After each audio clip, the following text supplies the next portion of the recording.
Book 73 of 2019 was Alchemy, The Surprising Power of Ideas That Don't Make Sense by Rory Sutherland.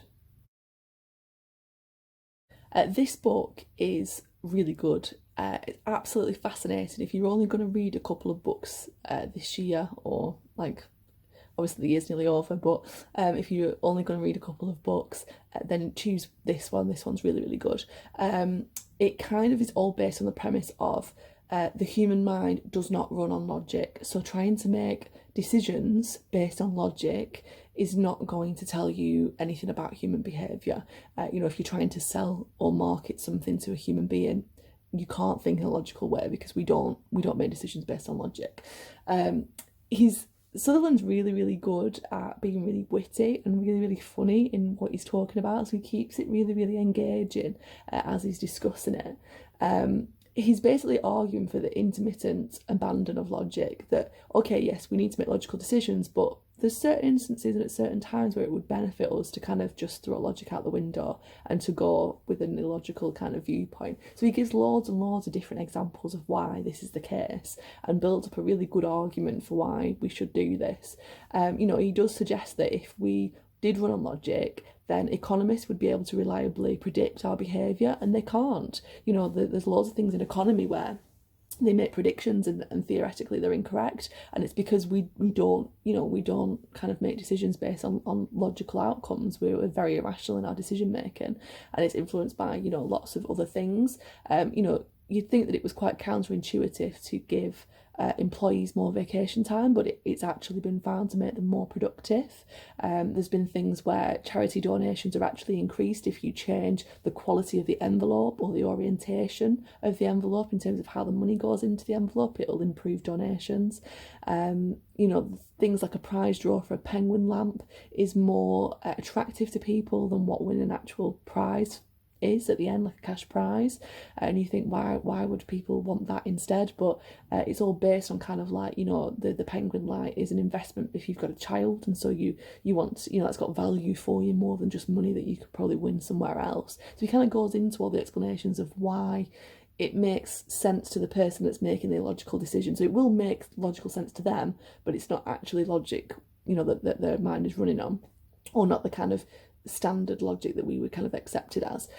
Similarly for Brexit, there's lots of economists and lots of kind of people that are very intelligent and have lots of facts at their hands that say that voting to leave the European Union will be detrimental for the country, in terms of standard of living, national security, lots of other things. And you'd think that the logical decision would be to vote Remain, but people didn't. So why is that? And it's because people aren't looking at things from a logical perspective. They're looking at it from their own logical perspective, which is very much more guided by emotion, wanting change, wanting to have more control, and all that kind of thing.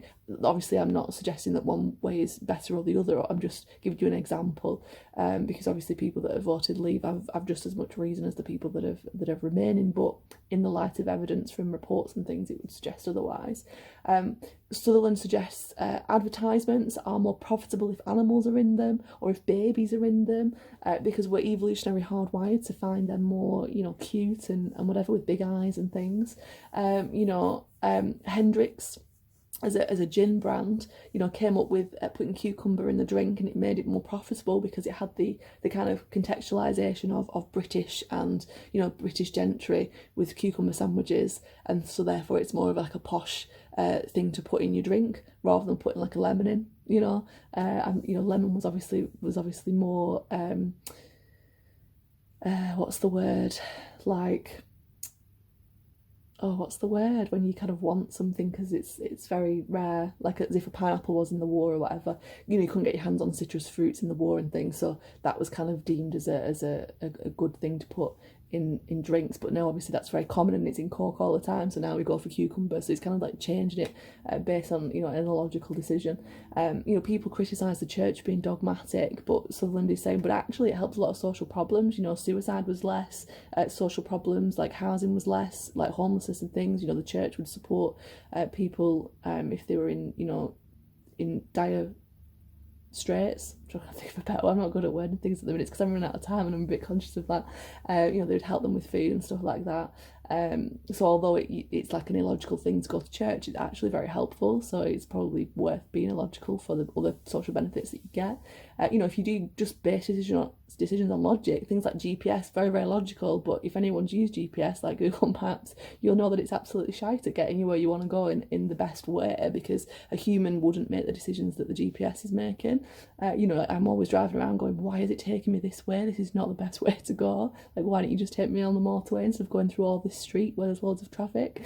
You know, Sutherland suggests as well that a lot of the time we say that we know what we want, but in actual fact we don't know what we want. So an example of this is, we always say like we don't like waiting for engineers, we don't like waiting on train platforms, we don't like waiting if there's a delay at an airport. But actual fact, it's not the waiting that's the problem, because if you tell people, okay, there's going to be an 8-minute delay on this train, people are okay with that. They can accept, okay, there's 8 minutes or whatever.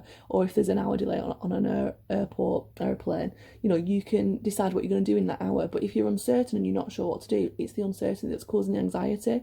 So, you know, based on this is why, you know, they've come up with ideas to have like the times on platforms and stuff, because it reduces anxiety and improves satisfaction on the railways. So rather than improving the trains, you just have to improve something as small as like platform times.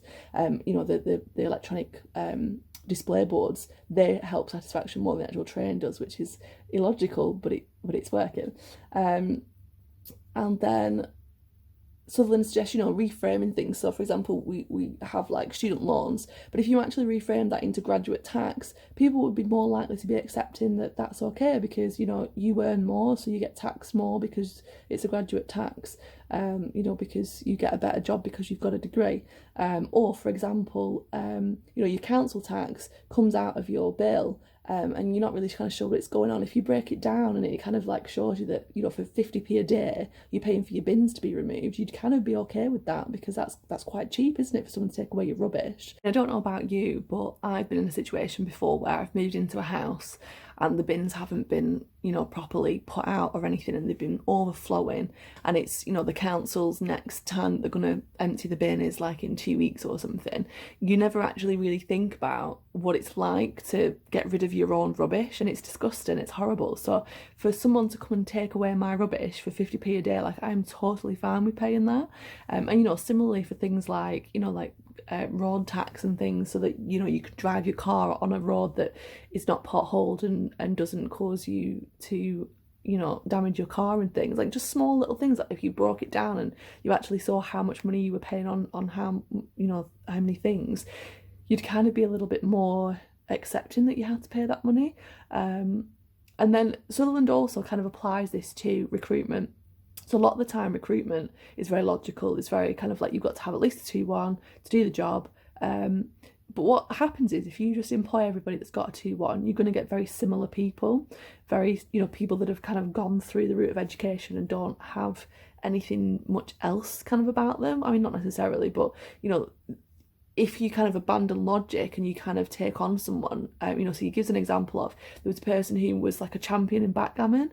Well, that's something really interesting about someone that's probably got them lots of different skills that would be very useful to a job. So it's worth looking at somebody's background and other things that they're interested in, because they'll get much more skills from that, well, not much more, but they'll get different skills, because everyone that's gone through university and has got a 2-1 or above is going to have the same skill set, because they've all gone to university, they've all understood how to write an essay, how to use evidence, how to argue,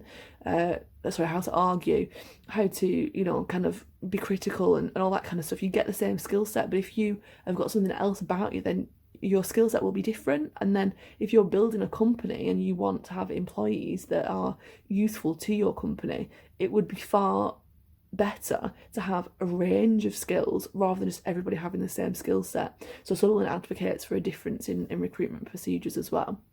So, fascinating book. I've obviously just skimmed the surface there with that kind of review, but it's definitely worth a listen or a read if you prefer to read it, because it just kind of gets you thinking about the way that you do things and the way that your mind works and the way that other people's like decision making is kind of influenced by emotion and not kind of logic. It's a kind of advocate for rhetoric, I guess.